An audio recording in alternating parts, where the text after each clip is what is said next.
Olá, boa noite, seja bem-vindo a mais um Segunda Segura, neste dia 24 de março, para a gente continuar a série de lives sobre NR1 ao longo desse mês de março.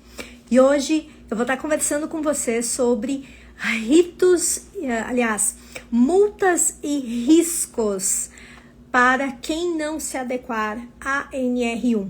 Então a gente tem falado muito sobre esse assunto por aqui, mas o fato é que as empresas que não estarem em conformidade, tem uma série de fatores que levam à não conformidade, elas podem sim correr diversos riscos aí, assim como mapear os riscos psicossociais de qualquer jeito, como eu tenho visto muita gente falar, porque quem trabalha com cultura organizacional, saúde mental, sabe que essa é a pauta da vez, que agora efetivamente tem um monte de gente falando sobre esse assunto, e eu tenho acompanhado assim certas atrocidades, coisas que não cabe quando a gente está falando sobre gerenciamento de riscos psicossociais, quando a gente está falando de normativa, da necessidade da implementação dessa norma,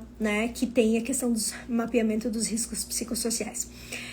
Gente, então, algo super importante para a gente começar, inclusive, a nossa live falando sobre riscos, e perigos para as empresas que não estiverem em conformidade com a nova, entre aspas, NR1, não esquece que esse assunto ele não termina aqui, Então, terminando aqui o nosso Segunda Segura, esse assunto continua lá no grupo VIP. Amanhã tem resumo dos principais pontos chaves e uma análise minha de tudo que rolou aqui, de como você pode transformar tudo que eu falei em esse conhecimento em prática.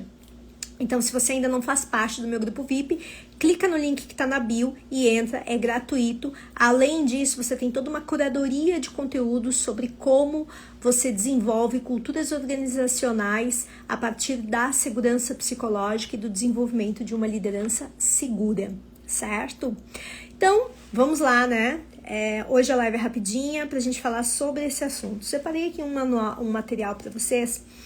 Gente, o que eu acho que é importante? De tudo, faz aí um mês e acho que uns 45 dias que eu tenho falado sobre mudanças na NR1, qual é o impacto, por que as empresas têm que se adequar, enfim. Mas parece que de fato agora é que caiu a ficha das organizações de que sim, isso precisa ser feito, que sim, isso é em maio, 26 de maio vira a chave, então as empresas vão passar a ser fiscalizadas, a partir de maio já podem fiscalizar. E algo que estava se esperando e que eu tenho visto muito das organizações e me falam é que estavam esperando que isso fosse prorrogado. Uma coisa que é importante é que essa modificação, ou eu gosto de usar uma atualização do texto, porque o mapeamento dos riscos ocupacionais, ela existe, ela faz parte do texto da NR1, porém, como o texto ele não era tão claro, meio que ficava subentendido. Afinal de contas, quando a gente olha riscos ocupacionais, a gente está olhando para risco físico, biológico, químico, risco de acidente, e sim, risco psicossocial faz parte, afinal de contas, nós não deixamos a nossa mente, a nossa cabeça em casa e vamos trabalhar somente com o nosso corpo, Então, acho que isso é importante. Mas o fato de não existir no texto da norma fazia com que, então, ficava subentendido de que não era necessário mapear.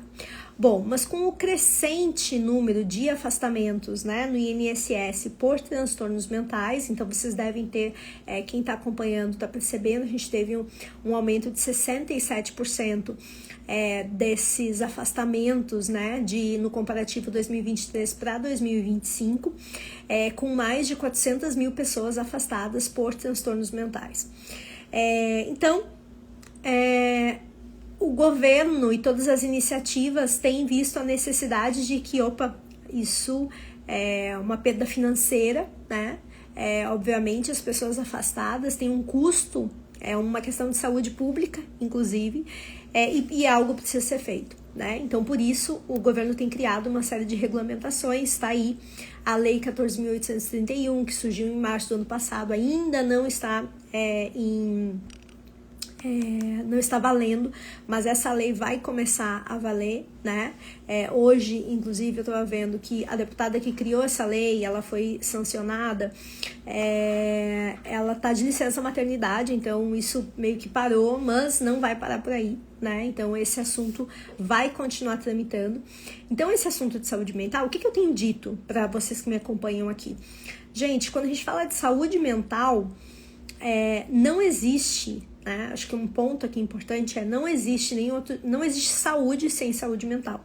Não existe performance sem saúde mental. Ah, mas Carol, na minha empresa todo mundo performa e tem entregas, a empresa bate recorde de EBITDA, bate recorde de resultado e tá todo mundo medicado enfim, né, doente, tomando medicação aos montes, enfim, né?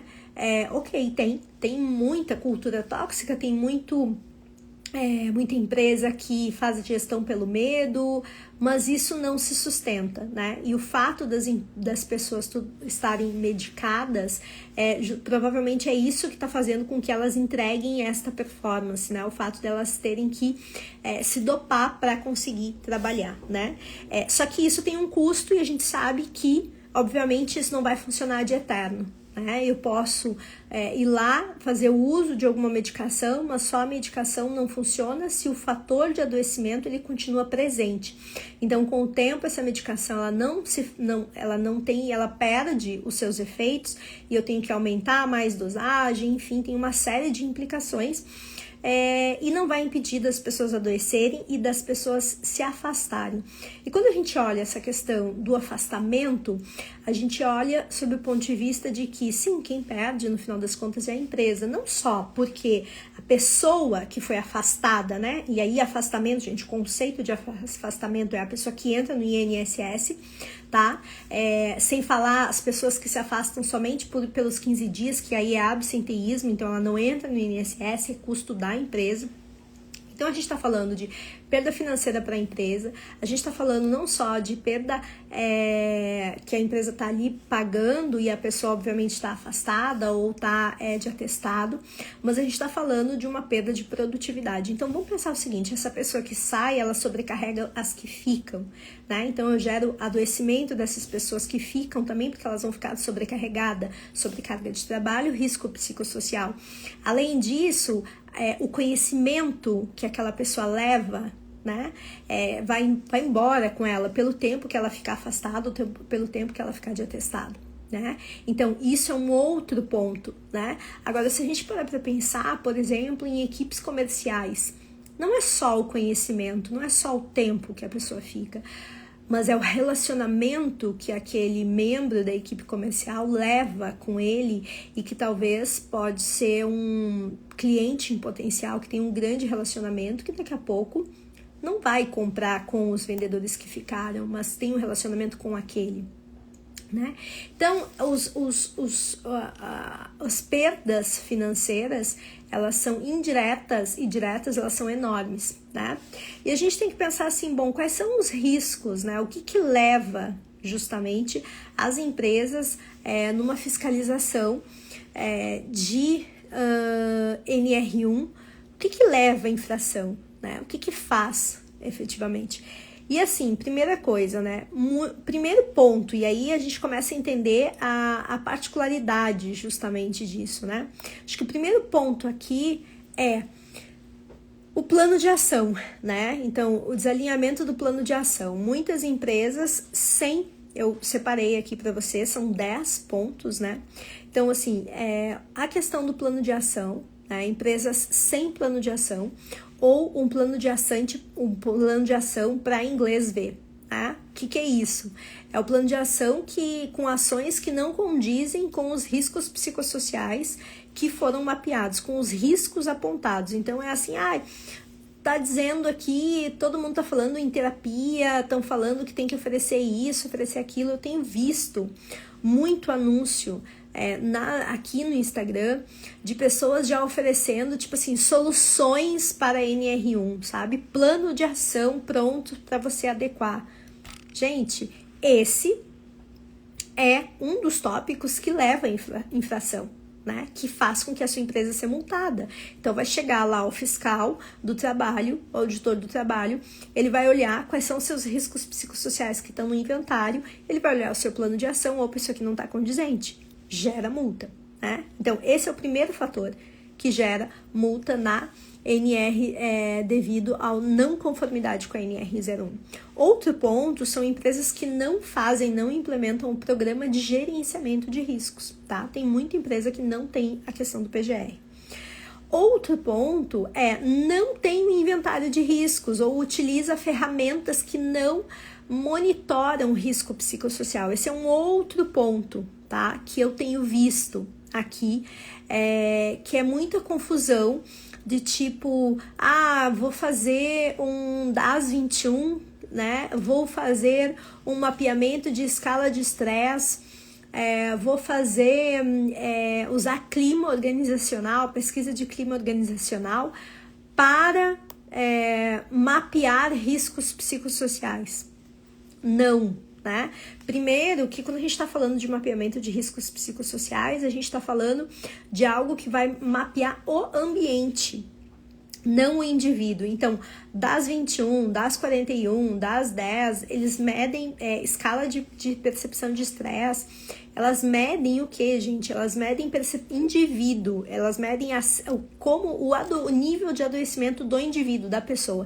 E quando a gente fala de mapeamento de riscos psicossociais no trabalho, a gente está falando de ambiente de trabalho que contém riscos que levam ao adoecimento, tá? É ambiente de trabalho. Então, muitos utilizam inventário de riscos, só que com ferramentas que não mapeiam risco. Então, esse também é um outro ponto que vai aparecer, por exemplo, nessa questão quando daqui a pouco se a sua empresa for auditada, né? Se você está em conformidade com a NR1, é um ponto. Qual é a metodologia validada, a metodologia psicométrica que a empresa utilizou para mapear? Se você utilizou a ferramenta errada, já deu problema. Outro ponto, né? É a não identificação do perigo, né? Esse também é um outro ponto que aparece aí, né? Então, também é um outro ponto que leva as empresas a serem, né, multadas, vai aparecer ali. Outra questão que a gente precisa fazer é a integração das NRs. Então, quando a gente olha para isso, primeiro, a gente tem a NR01, é a norma mãe que vai desmembrar todas as outras. E eu preciso entender como que ela se conecta, né? Algumas questões, como que ela se conecta numa NR17, numa NR7. Eu preciso entender a conexão que existe. Muitas empresas não fazem essa conexão, né?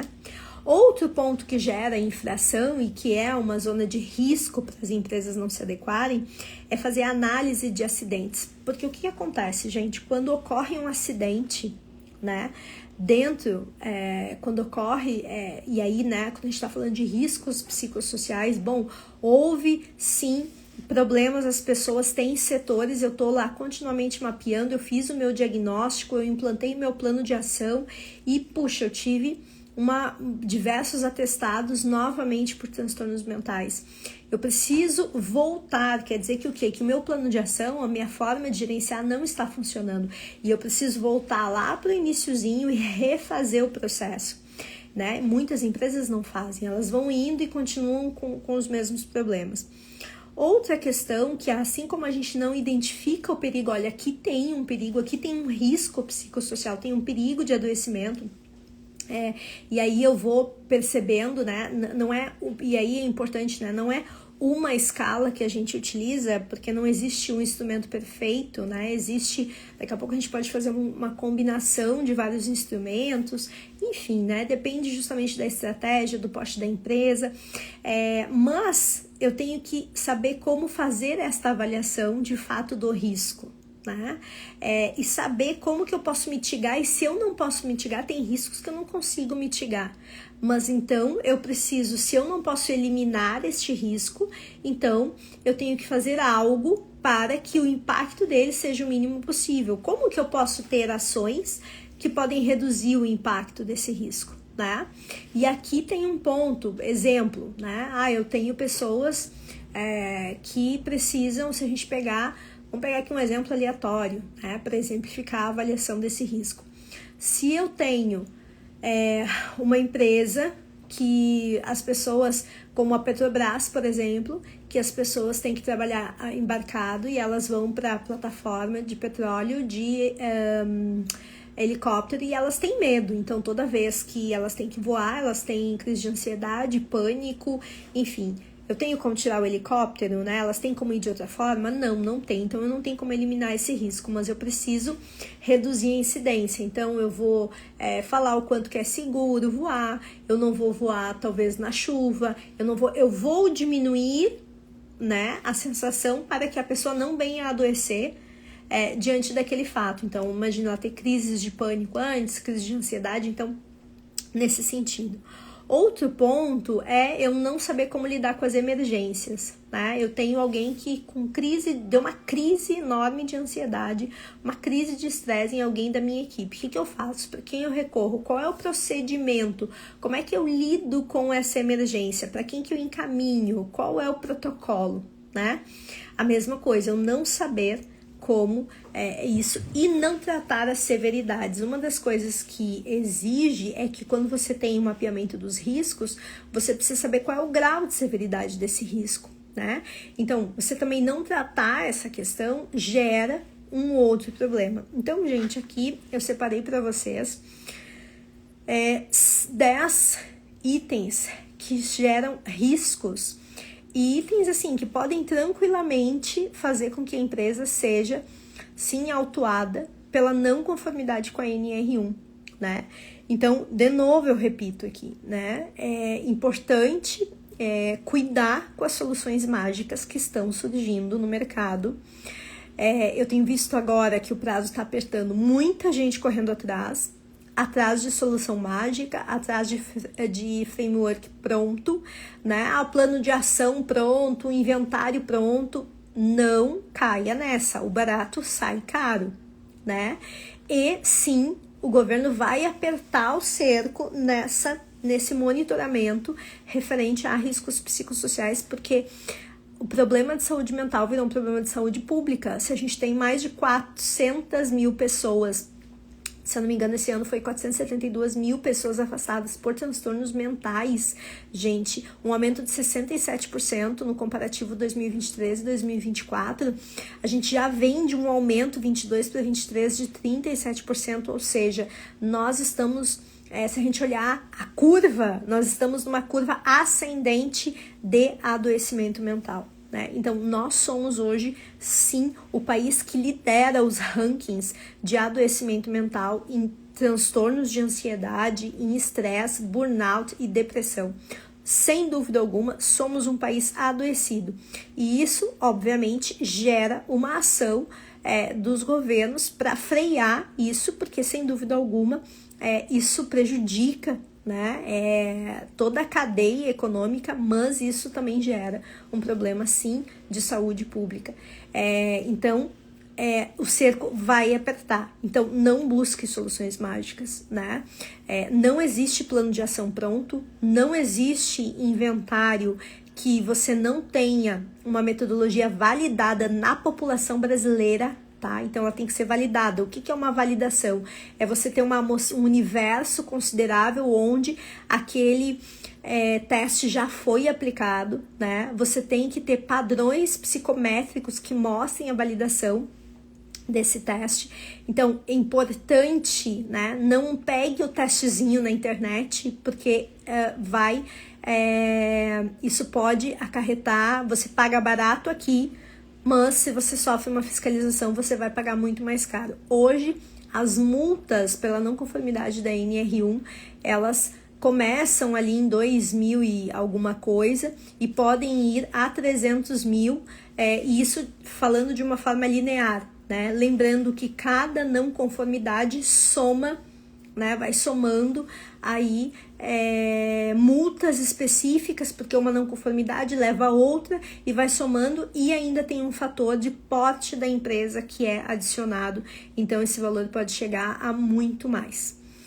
Certo, gente? Espero que eu tenha esclarecido um pouquinho mais ao longo dessas inúmeras lives, num compromisso justamente de que sim, nós podemos construir ambientes de trabalho saudáveis e com entrega de performance e inovação, através da construção de uma cultura de segurança psicológica e do desenvolvimento de uma liderança segura, né? E isso justamente começa com a gente começar a entender o impacto justamente que riscos psicossociais, o impacto que isso traz para a produtividade das nossas equipes, para a performance das nossas equipes, que saúde mental, que bem-estar não é blá blá blá, né? E que isso sim, se a gente está olhando para um percentual maior de EBITDA, se a gente quer melhorar os resultados, a gente precisa olhar para essas questões que impactam muito mais, né, na entrega, na performance das pessoas do que qualquer outro fator de investimento, né? E eu acredito sim que a gente precisa começar a desestigmatizar, né, e quebrar esse paradigma de que eu só consigo resultado através do sacrifício, muitas vezes, da vida pessoal, né? E que eu tenho que focar somente no trabalho e esquecer todo o resto. Não, eu acredito sim que saúde mental e performance podem andar lado a lado e que sim, elas são fatores de alta produtividade e rentabilidade nas empresas, se andados juntos, certo? E o caminho que eu vejo para fazer isso é a construção de ambientes seguros psicologicamente e do desenvolvimento de uma liderança segura, né? A liderança que utiliza a segurança psicológica na sua base, certo? Então não esquece, né? Se você quer ter acesso a mais conteúdos sobre como liderar com segurança psicológica e como utilizar a segurança psicológica para fazer frente aos desafios de cultura organizacional, de crescimento, de desenvolvimento de pessoas na sua organização, entra lá no grupo VIP, link na bio. E quem quer entender melhor como funciona a NR1, eu criei o Guia Prático de Adequação, a NR1, o Descomplicando a NR1, que é composto de um livro, um e-book, que tem acho que 40 páginas, que vai desde o que mudou até como que a segurança psicológica e a NR1 se conversam, como que as políticas de ESG, elas convergem para isso, né? Então, uma parte inclusive de tendências. Então, é um livro que traz muito mais conteúdo, né, efetivamente para você entender o impacto disso e como isso vai continuar impactando. Uma aula, né, gravada onde eu esmiuço efetivamente como fazer essa entrar na conformidade da NR1 e ainda um checklist passo a passo com o que você tem que fazer para estar adequado à norma, quais são as ações que você precisa fazer desde o diagnóstico até o acompanhamento, o que você precisa fazer dentro da sua organização para conseguir estar dentro da norma, certo? Então, se você quer saber mais sobre NR1, como estar em conformidade com a norma e criar um diferencial estratégico dentro da sua organização, clica no link que está na bio e vem para o Descomplicando a NR1. Para quem adquirir o Descomplicando a NR1, o Guia Prático de Adequação à NR1, ainda esse mês tem uma mentoria comigo, ao vivo, onde eu vou pegar pela mão e vou esclarecer todas as dúvidas que você tiver a respeito deste assunto, certo? Então corre que esse bônus da mentoria é por tempo limitado. Clica no link da bio e vem para cá. Tchau, tchau, gente!